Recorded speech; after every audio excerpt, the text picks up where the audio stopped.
Salat sunnah taubat ini apakah salah satu dari salat sunnah mutlak atau salat sunnah dzatul asbab? Maka para ulama mengatakan salat taubah ini masuk pada salat dzatul asbab, salat yang ada sebabnya. Sebab dia berbuat dosa kemudian taubat. Jadi dia salatnya itu kan ada sebab. Ibu melakukan dosa kemudian taubat. Jadi sebabnya dia melakukan dosa kemudian taubat, makanya lahir salat sunnah taubat. Jadi salat sunnah taubat itu dia salat sunnah setiap kali melakukan dosa. Maka itu tidak masuk pada waktu-waktu larangan. Jadi mau jam berapa saja, mau waktu apa saja, apakah sebelum sholat wajib atau setelah sholat wajib, bisa dilakukan kapan saja. Karena masuk pada sholat dzatul asbab, sholat yang memiliki sebab. Dan ini pendapat mayoritas para ulama. Wallahu a'lam. Iya, maksudnya terserah. Umpamanya ibu ingatnya dosanya udah sebulan baru ingat, terus ingin taubat, ya nggak masalah. Ketika ingat itulah ibu sholat. Ketika ingat itu ibu sholat. Karena bagus seperti itu, Bu. Kalau bisa taubat itu jangan diulur-ulur. Kalau bisa sekali berbuat salah langsung taubat. Berbuat dosa taubat lagi. Kalau seperti itu, ya, jangan sampai kemudian nantilah taubatnya, nantilah sholat taubatnya. Iya kalau kita sempat taubat, kalau tidak Allah datangkan malaikat maut, kan kita sempat taubat akhirnya. Tidak sempat tobat meninggal. Wallahu a'lam. Bismillahirrahmanirrahim. Sambil nunggu yang lain, kita mulai aja. Bismillahirrahmanirrahim. Assalamualaikum warahmatullahi wabarakatuh. Alhamdulillah wassalatu wassalamu ala Rasulillah wa ala alihi wa sahbihi wa mawalah wa la hawla wa la quwwata illa billahi wa ba'd. Kita lanjutkan kembali kajian kita, masih membahas kitab Mawaqit as-Salah dari kitab Umdatul Ahkam, dan kita masuk pada hadis ke-59. Baik, kita akan baca hadisnya baru kita terangkan. An Abdullah ibni Abbasin radhiyallahu anhuma qala syahida indi rijalun mardiyuna wa ardahum indi Umar anna Nabiya sallallahu alaihi wasallam naha anis salati ba'da subhi hatta tatlu asy-syamsu wa ba'dal asri hatta taghruba. Dari Abdullah ibn Abbas radhiyallahu anhu mengatakan, ada beberapa orang yang diridhai memberikan persaksian kepada, dan orang yang paling mendapatkan ridha di antara mereka menurutku adalah Umar ibn al-Khattab. Nabi sallallahu alaihi wasallam melarang mengerjakan salat sunnah mutlak setelah salat subuh sehingga matahari terbit, dan setelah salat asar sehingga matahari terbenam. Kemudian hadis yang semakna an Abi Sa'id al-Khudri radhiyallahu anhu an Rasulillah sallallahu alaihi wasallam qala la salata ba'da subhi hatta tartafi asy-syamsu wala ba'da al-asri hatta taghib asy-syamsu. Qala al-musannif rahimahullahu ta'ala wa fil bab an Ali ibn Abi Talib wa Abdullah ibn Mas'ud wa Abdullah ibn Umar wa Abdullah ibn Amr ibn Asin wa Abi Hurairah wa Samurah ibn Jundub wa Salamah ibn Aqwa wa Zaid ibn Thabit wa Mu'ad ibn Afra wa Ka'b ibn Murrah wa Abi Umamah al-Bahili wa Amr ibn Absatin as-Sulami wa Aisyah radhiyallahu anha was bihi wa lam yasma' anin nabi sallallahu alaihi wasallam. Dari Abi Sa'id Al-Khudri radhiyallahu an, beliau meriwayatkan dari Nabi sallallahu alaihi wasallam, beliau bersabda, tidak ada salat setelah asar, tidak ada salat setelah subuh hingga matahari meninggi, dan tidak ada salat setelah salat asar sehingga matahari tenggelam.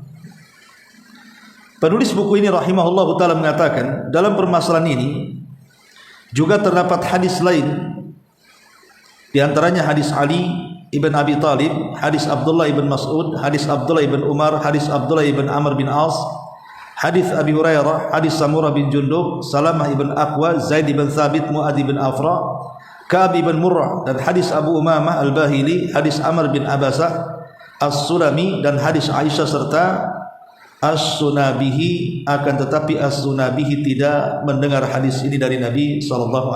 Artinya riwayatnya banyak sekali dari banyak para sahabat Nabi SAW. Baik, kita akan membahas dua riwayat ini. Dua hadis ini menjelaskan kepada kita tentang larangan-larangan seseorang itu melaksanakan sholat sunnah. Dan larangan-larangan sholat itu terkait dua perkara, terkait dengan waktu dan terkait dengan tempat. Di sini bicara tentang waktu. Ketika Al-Imam An-Nawawi rahimahullahu taala memberikan catatan kepada hadis Uqbah ibn Amir radhiyallahu an, Nabi sallallahu alaihi wasallam mengatakan, "Thalathu sa'atin kana Rasulullah sallallahu alaihi wasallam yanhana an nusalliya fihinna aw an naqbura fihinna mautana hina tatlu asy-syamsu bazighatan hatta tartafi'a wa hina yaqumu qa'imu adh-dhahirati hatta tamila asy-syamsu wa hina tadayyafu asy-syamsu lil ghurubi hatta taghrub." Kata Nabi sallallahu alaihi wasallam menguatkan dua hadis yang kita baca juga, ada tiga waktu di mana Nabi sallallahu alaihi wasallam melarang kami untuk melaksanakan salat. Maksudnya salat sunnah mutlak, atau untuk menguburkan orang yang mati di antara kami. Pertama, ketika matahari terbit menyembur sampai meninggi. Yang kedua, ketika matahari di atas kepala hingga tergelincir ke barat sedikit. Dan yang ketiga, ketika matahari akan tenggelam hingga tenggelam secara sempurna. Nah, Imam Nawawi mengatakan, jadi para ulama sepakat untuk salat yang tidak punya sebab tidak boleh dilakukan di waktu-waktu terlarang ini. Karena salat itu kan ada dua macam ya, salat sunnah itu. Ada yang disebut dengan sunnah mutlak, ada yang disebut dengan sunnah dzatil asbab. Sunnah mutlak dan sunnah dzatil asbab. Adapun salat sunnah mutlak, ya mutlak kapanpun dia hendak melaksanakan salat sunnah, ya tinggal bangkit saja 2 rakaat salat. Tetapi sunnah yang memiliki sebab ini dilakukan dikarenakan ada sebab tertentu. Contoh tahiyatul masjid. Kenapa salat? Karena sebab masuk masjid. Kemudian salat kusuf, gerhana. Kenapa ada gerhana? Salat karena disebabkan ada gerhana. Itu namanya salat-salat dzatil asbab. Nanti kita jelaskan. Jadi kata beliau, Al-Imam An-Nawawi rahimahullah taala mengatakan, jadi para ulama sepakat tidak ada khilaf untuk salat sunnah yang tidak memiliki sebab boleh dilakukan di waktu-waktu terlarang. Tetapi salat sunnah mutlak tidak boleh. Adapun tentang waktu larangan sendiri disebutkan di dalam kitab Minhah Al-Alam fi Syarh Bulughil Maram, disebutkan ada 5 waktu seseorang itu tidak boleh melaksanakan salat sunnah mutlak. Pertama, dari mulai salat subuh hingga terbit matahari. Jadi ibu selesai melaksanakan salat subuh sampai terbit matahari tidak boleh melaksanakan salat sunnah. karena itu waktu terlarang. Yang kedua, dari terbit matahari hingga matahari meninggi kira-kira 15 sampai 20 menit.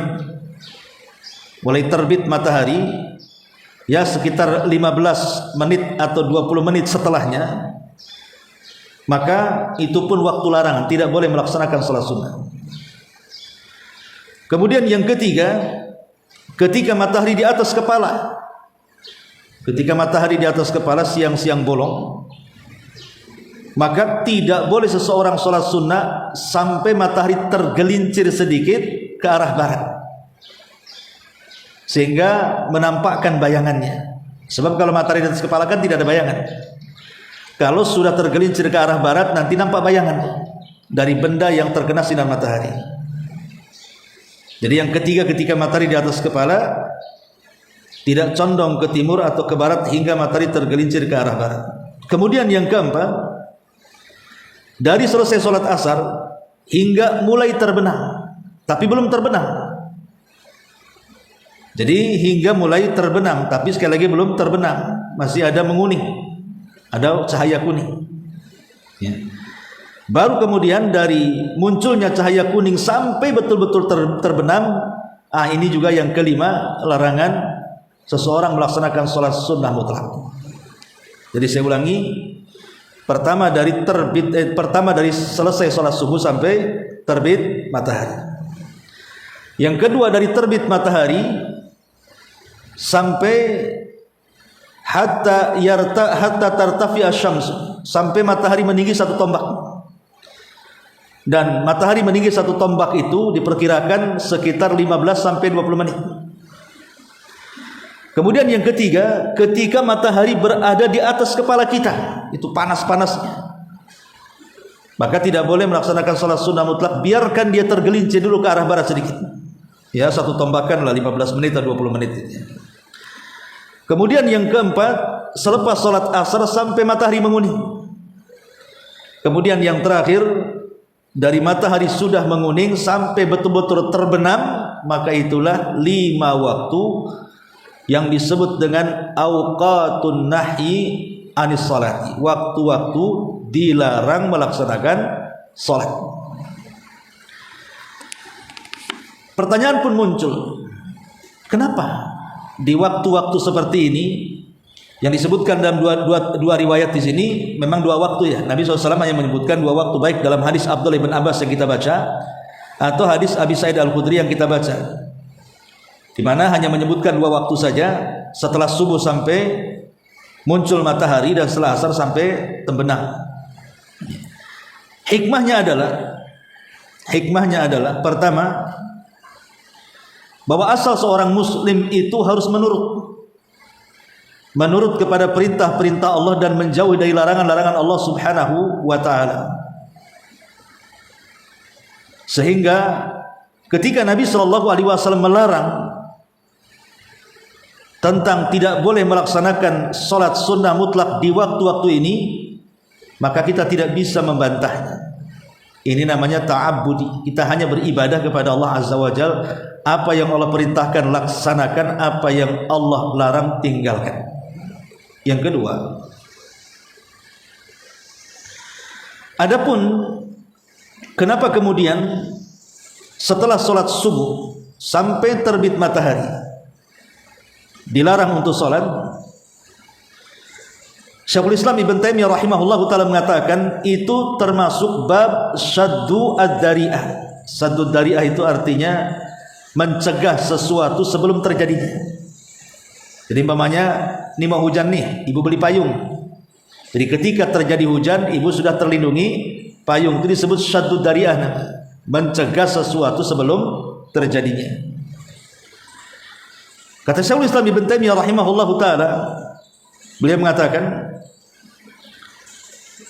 fi bayani hikmatin nahyi anis salati fi hadhil awqat, tentang keterangan hikmah larangan tidak boleh salat di waktu-waktu ini.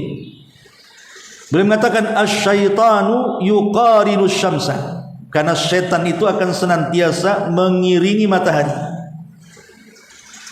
Wa hina idzin yasjudu lahal kufar, Dan ketika itulah orang-orang kafir sedang bersujud. Fal musalli hina idzin yatashabbah bihim fi jinsi salati was sujudu wa illam yakunu ya'buduna ma'budahu wa la yaqsuduna maqsudahu lakin yushbihuhum fi surati fanaha anis salati fi hadainil waqtaini shaddan lidzari'ati hatta yanqati'a tashabbuh bil kufar wa la yatasabbah bihimul muslim fi syirkihim. Majmu'ul Fatawa. Kata Syekhul Islam Ibnu Taimiyah, adapun keterangan hikmah kenapa di waktu-waktu ini terlarang, setelah subuh sampai terbit matahari atau setelah asar sampai terbenam matahari, dan juga yang lain. Beliau mengatakan karena setan itu selalu mengiringi matahari, dan ketika itulah orang-orang kafir sujud, maka ketika kemudian kita salat, berarti kita tasyabbuh dengan mereka pada jenis salat dan sujud, walaupun hakikatnya kita tidak menyembah sesembahan mereka dan tidak memaksudkan maksud mereka. Akan tetapi mau tidak mau kita sedang tasyabbuh. Makanya kenapa Nabi SAW melarang tidak boleh melaksanakan salat di waktu-waktu seperti ini, syadzan lidzari'ah, mencegah sesuatu sebelum terjadinya, maksudnya supaya tidak tasyabbuh dengan orang kafir dan juga tidak menghadap dua tanduk syaitan. Ini hikmah kenapa kemudian dilarang. Ya, jadi dilarang karena takut tasyabbuh. Karena juga kita lihat di zaman sekarang ibu ya, masih ada kan orang-orang yang menyembah terbitnya matahari kan. Kadang-kadang ngambil lidi dan dibakar dan disembah-sembah begini kan. Masih kan kita kadang-kadang lihat ya. Pagi-pagi buta sudah bakar-bakar itu tuh lidi kadang-kadang ya, nanti sore gitu lagi. Lah supaya tidak seperti mereka, maka biarkan mereka ibadah dulu. Selesai mereka ibadah baru kita beribadah, supaya tidak tasyabbuh dengan mereka. Itu alasannya kenapa Nabi SAW melarang di waktu-waktu larangan ini untuk melaksanakan sholat. Adapun waktu zuhur, ketika matahari terbit di atas kepala itu, kenapa juga dilarang? Ya. Ulama mengatakan amma anna fi waqti dhahirati qubailiz zawal yuqidu fihi ala jahannam iqadan balighan. Karena di waktu matahari berada di atas kepala itu, mendekati tergelincir, itu neraka jahanam sedang dibakar. Neraka jahanam sedang dibakar dan panasnya jahanam sampai ke bumi. Kapan itu? Ketika matahari tepat di atas kepala. Dalilnya Nabi SAW mengatakan abridu, dinginkan oleh kalian, abridu bidzuhri, dinginkan oleh kalian ketika melaksanakan sholat zuhur. Kenapa? Karena Nabi SAW mengatakan karena di situ ada faih min faihi jahannam, ada uap yang muncul atau bersumber dari uap neraka jahanam. Makanya biarkan dulu, itu neraka lagi panas-panasnya. Biarkan matahari tergelincir ke arah barat sedikit, kira-kira sekitar 1 tombak, baru kemudian kita melaksanakan sholat duhur. Adapun larangan tegas tentang tidak boleh sholat sunnah setelah asar sampai terbenam matahari, karena tadi saya ulangi, tasyabbuh dengan orang-orang musyrik, karena sebagian mereka masih ada yang menyembah matahari ketika terbit dan ketika tenggelamnya.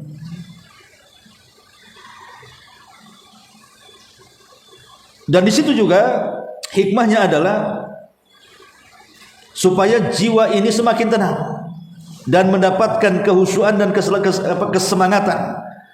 Contoh kalau matahari di atas kepala lagi panas-panasnya, kadang-kadang kalau di musola, di masjid atau di rumah tidak ada kipas itu kan lagi haredang-haredangnya, nggak khusyuk juga kan begitu ya.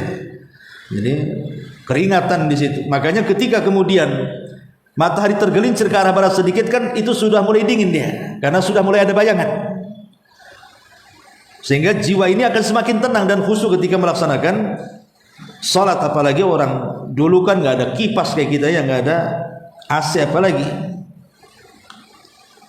Ini diantara hikmah kenapa kita dilarang tidak boleh melaksanakan sholat sunnah mutlak di waktu-waktu yang sudah ditentukan. Jadi intinya 3, rinciannya 5. Intinya 3, rinciannya 5. Intinya 3 itu maksudnya ba'da subuh sampai terbit matahari. Kemudian matahari di atas kepala siang hari. Kemudian matahari mulai dari setelah asar sampai terbenam matahari. Ini globalnya. Rinciannya 5 yang sudah saya sebutkan di awal. Dari mulai ba'da subuh sampai terbit matahari, dari terbit matahari sampai matahari meninggi sedikit 1 tombak. Kemudian ketika matahari di atas kepala sampai dia tergelincir ke barat sedikit.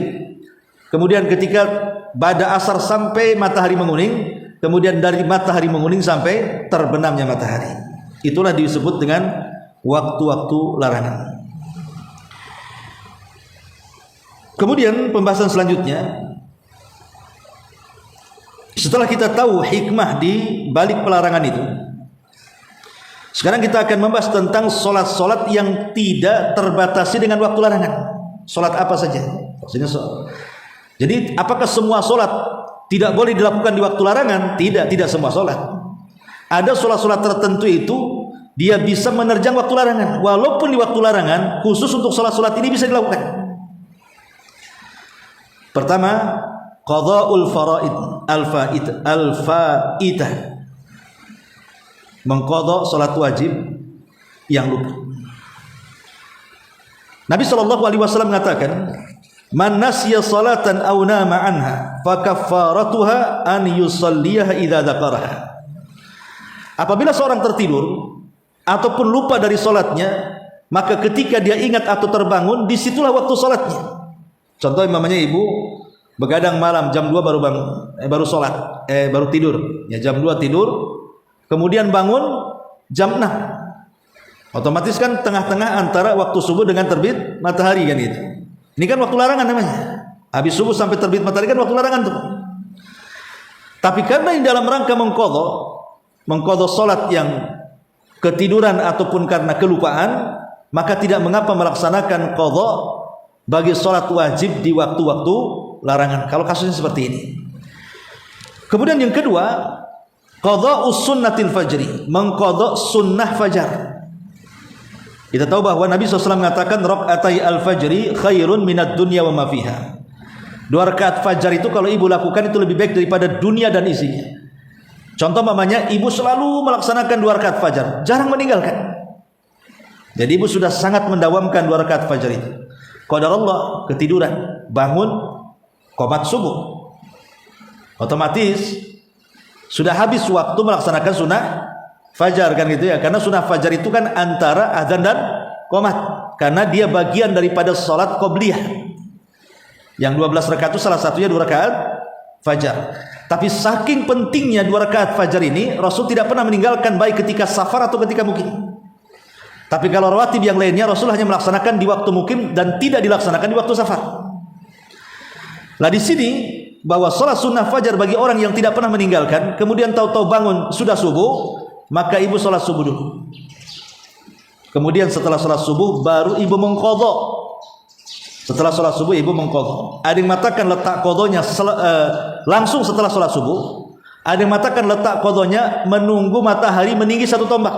Artinya dari terbit matahari, biarkan matahari terbit sekitar 15 sampai 20 rakaat baru di qadha sunnah fajarnya. Jadi ada 2 pendapat seperti itu. Ya. Ini sholat sunnah fajar, dia boleh menerabas waktu larangan. Dia tidak termasuk sholat yang dilarang di waktu larangan. Kemudian yang ketiga, 2 rakaat tawaf. 2 rakaat tawaf, ibu umrah. Tahu tawaf dari jam 2 siang umpamanya kan, selesainya selepas asar.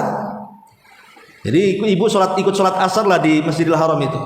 Kan ibu harus melaksanakan 2 rakaat sholat tawaf tuh. Sunnahnya setelah tawaf adalah sunnah 2 rakaat tawaf.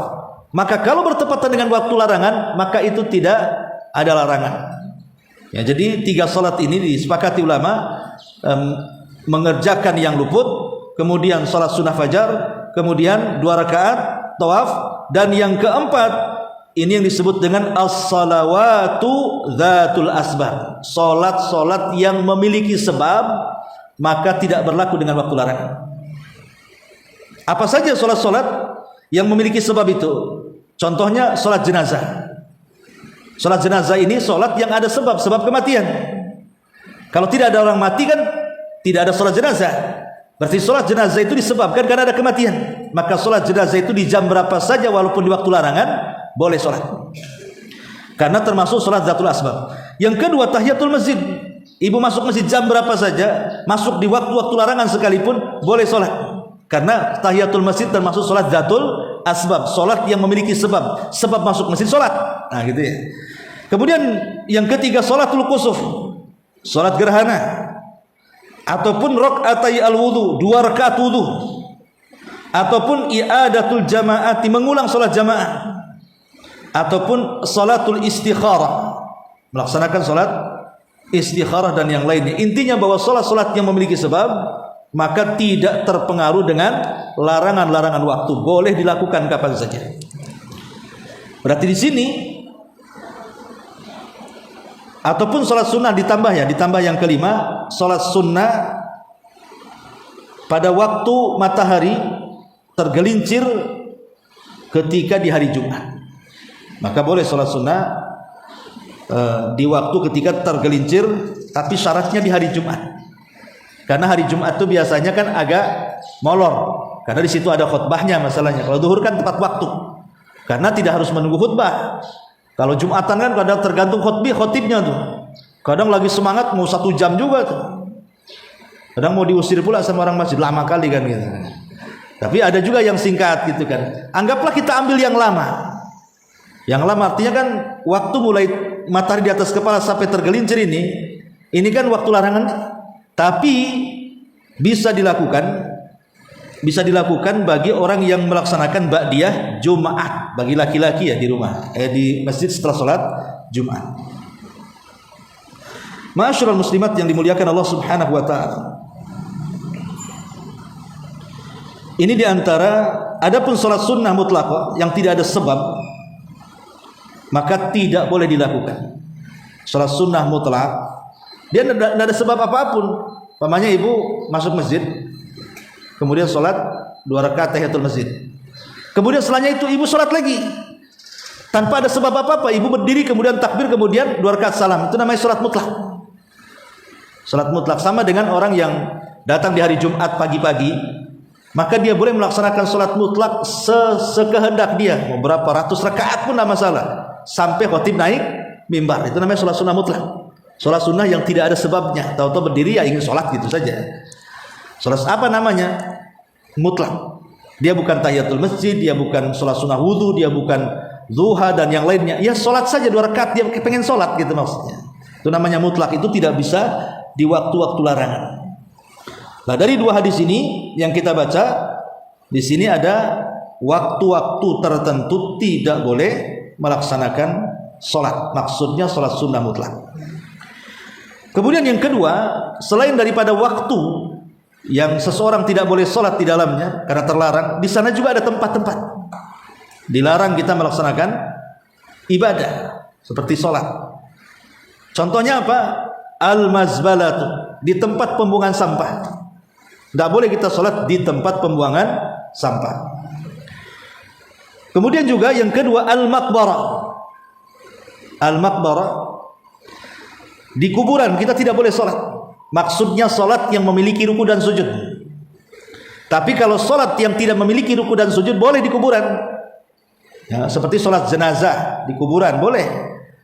Karena sholat jenazah itu tidak ada ruku, tidak ada sujud. Kalau ada sholat yang ada ruku dan sujud, maka tidak boleh sholat di kuburan. Kemudian yang ketiga, al-maudhi'atul ladzi yutuzbahu fihi al-bahaim, tempat yang disembelih padanya hewan-hewan ternak. Ya, semacam tempat jagal. Tidak boleh sholat di tempat jagal, sholat tempat lain. Ya. Karena dikhawatirkan kan ada najis, ada apa di situ. Kemudian yang keempat, qari'atut tariq, di tempat yang menjadi lalu lalang manusia. Ibu sholat di tengah jalan, pengen ditabrak orang, walaupun itu konten kan gitu ya. Nggak boleh sholat di tengah jalan. Nyebrang saja kalau nggak hati-hati kena tabrak, apalagi sholat pula di situ ya. Kemudian yang kelima, hammam, di kamar mandi tidak boleh sholat.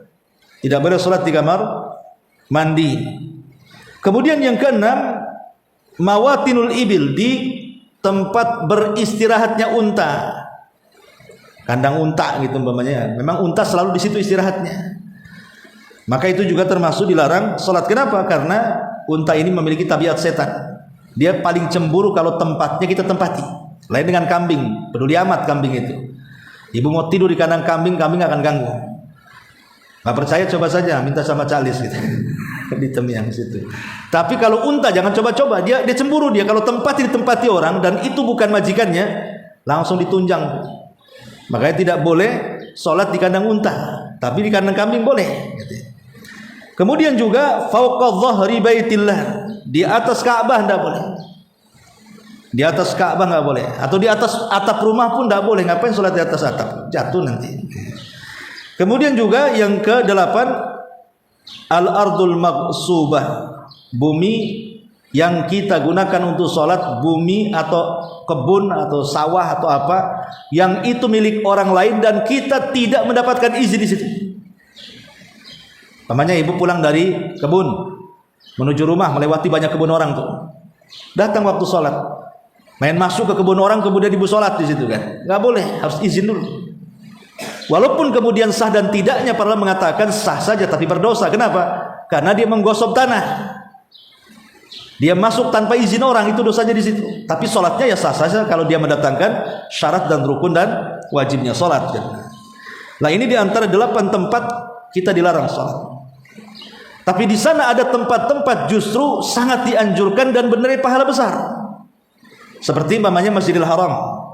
Orang yang sholat di Masjidil Haram berapa pahalanya? 100.000 kali sholat dibandingkan di masjid ini.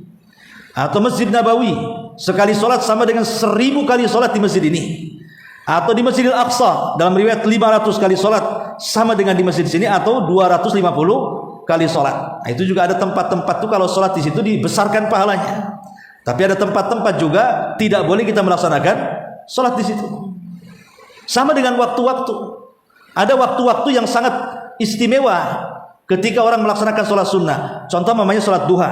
Ibu sholat duha ketika terbit matahari meninggi 1 tombak, itu awal waktu duha. Itu tidak lebih baik dibandingkan ketika anak unta berlarian karena kepanasan kakinya. Kapan itu? Ya jam-jam setengah 11. Jam 11 itu waktu yang paling afdol ketika tanah sudah mulai panas karena tersengat matahari. Nah itu waktu afdol tuh.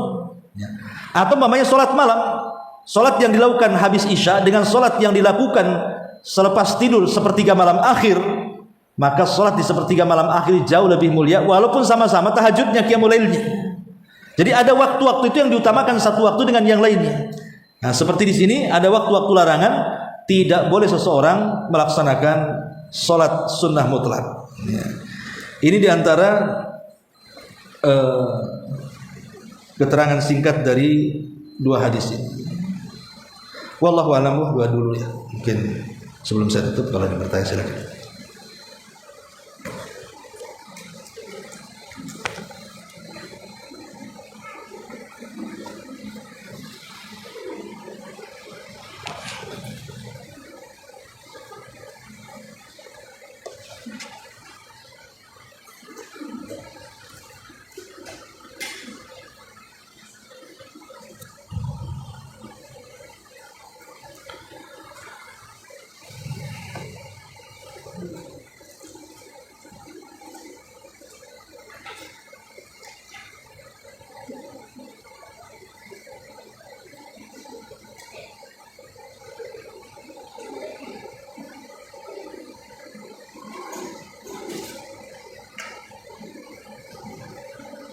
Nggak ada? Kalau nggak ada kita tutup. Ya Bu, pakai mic biar dengar. Waalaikumsalam warahmatullahi wabarakatuh.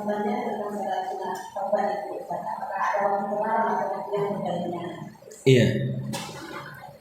Sholat sunnah taubat ini apakah salah satu dari sholat sunnah mutlak atau sholat sunnah dzatul asbab?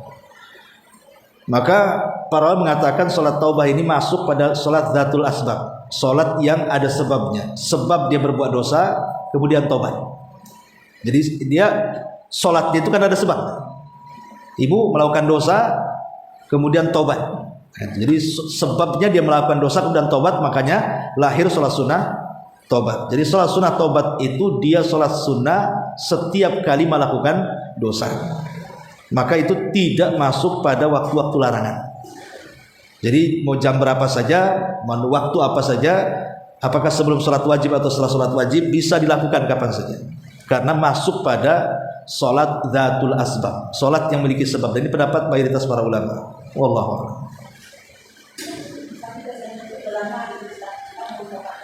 Iya, maksudnya terserah. Umpamanya ibu ingatnya dosanya udah sebulan baru ingat, terus ingin tobat, ya nggak masalah. Ketika ingat itulah ibu sholat.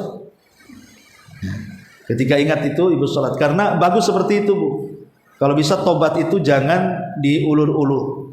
Kalau bisa sekali berbuat salah langsung tobat.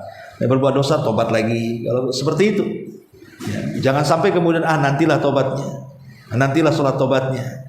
Iya kalau kita sempat tobat, kalau tidak Allah datangkan malaikat maut, kan kita sempat tobat akhirnya. Tidak sempat tobat meninggal. Wallahu a'lam. Di belakang.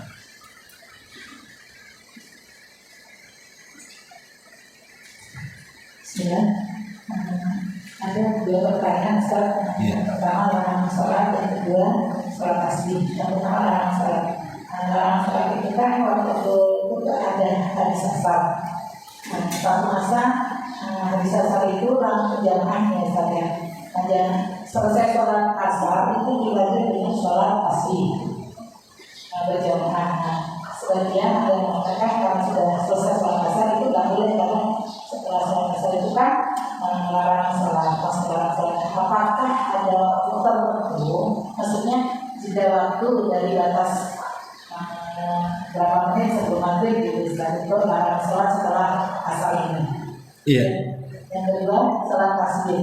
Sholat tasbih itu apakah ada perbedaan saat dikerjakan di malam hari jumlah rakaatnya dengan saat dikerjakan di siang hari? Karena kemarin ada pertanyaan gitu, kalau yang siang hari 3 rakaat, malam hari 4 rakaat dengan 1, 2 salam, 2 rakaat salam. Kalau 4 rakaat perlu perhitungan saya kan berarti lebih dari 300 tasbihnya itu. Iya. Alhamdulillah. Ya, alhamdulillah. Adapun waktu larangan tadi saya sudah jelaskan. Pokoknya waktu larangan mulai dari ba'da asar sampai matahari menguning. Itu tidak boleh melaksanakan sholat sunnah. Dan bertambah-tambah larangannya dari menguningnya matahari sampai terbenam. Itu lebih tinggi lagi larangannya. Makin terbenam itu makin dilarang lagi. Tetapi di sini yang jadi polemik itu apa semua sholat sunnah? Ya, ada yang berpendapat seperti itu. Semua sholat sunnah tidak boleh dilakukan di waktu-waktu larangan. Tapi jumhur ulama mengatakan tidak. Yang dilarang itu sholat sunnah mutlak saja. Adapun sholat sunnah yang memiliki sebab, maka tidak dilarang. Adapun tentang sholat tasbih ini sebenarnya ini masalah khilafiyah ulama.